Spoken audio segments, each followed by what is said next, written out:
and flats nearby. This is Piccadilly Gardens. You couldn't have picked a more public spot if you tried. Whoever left this wanted it to be found. He paused, as if pondering what he wanted to do. If you take a constable and look through the footage from last night, I'll start working through any missing persons reports to see if there have been any bodies found without a hand nationwide. By the time we've gone through all that, we might have some test results back to give us a gender and age for the victim.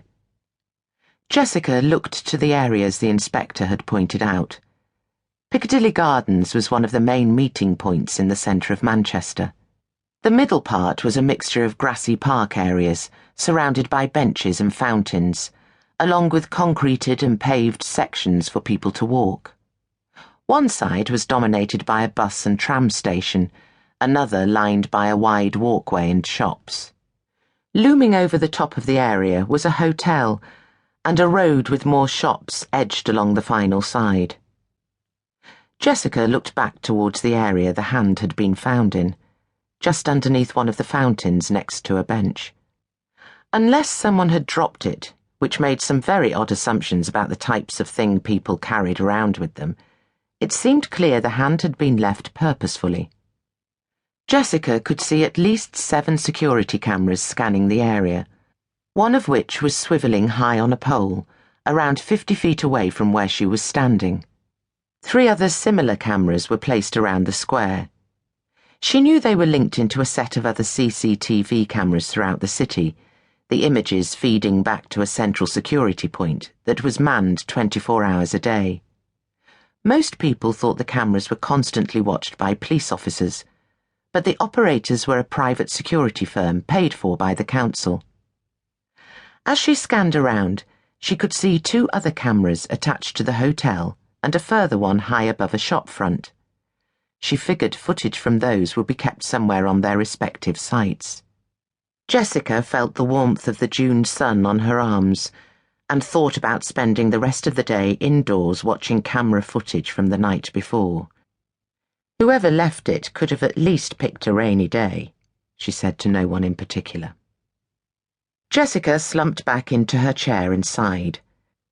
The office she was sitting in belonged to the private security firm who monitored the city's cameras. It felt small, lit only by a fluorescent strip on the ceiling above her and the bank of monitors she was facing. She leant forward to press a button on a control panel, stopping the video images she had been watching, then pushing back in her seat again and peering at the woman next to her. Bored of being in CID yet? The female officer slouched back in her own chair and laughed. We've only been looking through the tapes for an hour. Exactly. An hour. We could have been out doing all sorts.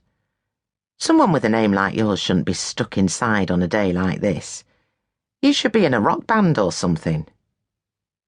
Isabel isn't that strange a name. Jessica nodded.